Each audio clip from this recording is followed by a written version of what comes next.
Sir 18 ವರ್ಷಗಳವಾಗಿ ಬಳಿಕ ಏನು ಕಪ್ಪು ಗೆದ್ದು RCB ಏನು ಮುಂದೆ ಕರ್ನಾಟಕಕ್ಕೆ ಬರುತ್ತೆ. ಸರ್ಕಾರ ಒಂದು ರೀತಿಯ ಪೂರ್ವ ನಿಯೋಜನೆ ಇಲ್ಲದೇನೆ ಒಂದು ಕಾರ್ಯಕ್ರಮ ಮಾಡಿ ಇಷ್ಟು ದೊಡ್ಡ ಎಡವಟ್ಟನ್ನು ಮಾಡಿದೆ ಸರ್. ಸರ್ಕಾರ ಮಾಡಿದ ತಪ್ಪು ಸರ್ಕಾರಕ್ಕೆ ಗೊತ್ತಾಗಿಲ್ಲ, ಅಥವಾ ಗೊತ್ತಾದರೂ ಕೂಡ ತಮ್ಮನ್ನು ತಾವು ಉಳಿಸ್ಕೊಳ್ಳೋ ಬ್ಯುಸಿಯಲ್ಲಿ ಈಗ ಅವರೇನು ಮಾಡ್ತಿದ್ದಾರೆ, ಅಧಿಕಾರಿಗಳ ಮೇಲೆ ಗದಾ ಪ್ರಹಾರ ಮಾಡಿದ್ದಾರೆ.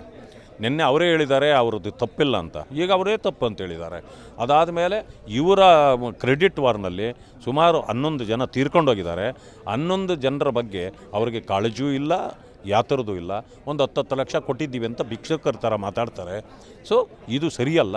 ಇವರ ತಪ್ಪುಗಳನ್ನು ಮುಚ್ಚಿಕೊಳ್ಳಲಿಕ್ಕೆ ಬೇರೆಯವರನ್ನ ಬಲಿ ತೆಗೆದುಕೊಳ್ತಕ್ಕಂಥ ಇಂಥ ಒಂದು ಮುಖ್ಯಮಂತ್ರಿ ಉಪಮುಖ್ಯಮಂತ್ರಿ ತಕ್ಷಣ ರಾಜೀನಾಮೆ ಕೊಟ್ಟು ತೊಲಗಬೇಕು ಅಂತೇಳಿ ಹೇಳಲಿಕ್ಕೆ ಬಯಸ್ತೇನೆ.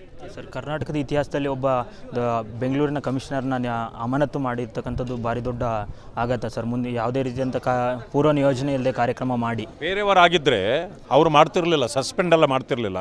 ಈಗ ನೋಡಿ, ಕಾಂಗ್ರೆಸ್ ಆಫೀಸ್ ಬೇರೆಯವ್ರ ಥರ ಕೆಲಸ ಮಾಡ್ತಕ್ಕಂಥ ಇಂಟೆಲಿಜೆನ್ಸ್ ಆಫೀಸರ್ ಅವ್ರನ್ನ ಉಳಿಸಿದ್ದಾರೆ. ಇಂಟೆಲಿಜೆನ್ಸ್ ಫೇಲ್ಯೂರ್ ಅಂತ ಹೇಳಿದ್ದಾರೆ, ಆದರೆ ಅವ್ರನ್ನ ಉಳಿಸಿದ್ದಾರೆ.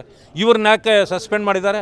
ಬಿಕಾಸ್ SC STಗಳು ಅಂತಂದರೆ ಅವರ ತಲೆದಂಡ ಆಗಬೇಕು ಇವರಿಗೆ. ಯಾಕೆಂತಂದರೆ ಕಾಂಗ್ರೆಸ್ ಅಂತಂದರೆ SC STಗಳ ವಿರೋಧಿ ಅನ್ನೋದನ್ನು ಎತ್ತಿ ತೋರಿಸಿದ್ದಾರೆ.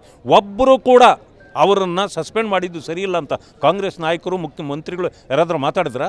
ಯಾಕೆಂತಂದರೆ ಕಾಂಗ್ರೆಸ್ ಅನ್ನೋದೇ ಒಂದು ದಲಿತ ವಿರೋಧಿ. ಆ ದಲಿತ ಅಧಿಕಾರಿಗಳನ್ನು ಇವತ್ತು ಸಸ್ಪೆಂಡ್ ಮಾಡಿದ್ದಾರೆ. ಸರ್, ಕುಂಭಮೇಳದಲ್ಲಿ ಇದೇ ರೀತಿ ದುರ್ಘಟನೆ ಆಗಿತ್ತು. ಆವಾಗ ಮೋದಿಯವರು ರಾಜೀನಾಮೆ ಕೇಳಿದ್ರು, ಕೊಟ್ಟಿಲ್ಲ ಅಂತಕ್ಕಂಥ. ನೋಡಿ, ಅದಕ್ಕೂ ಇದಕ್ಕೂ ಹೋಲಿಕೆನೇ ಇಲ್ಲ.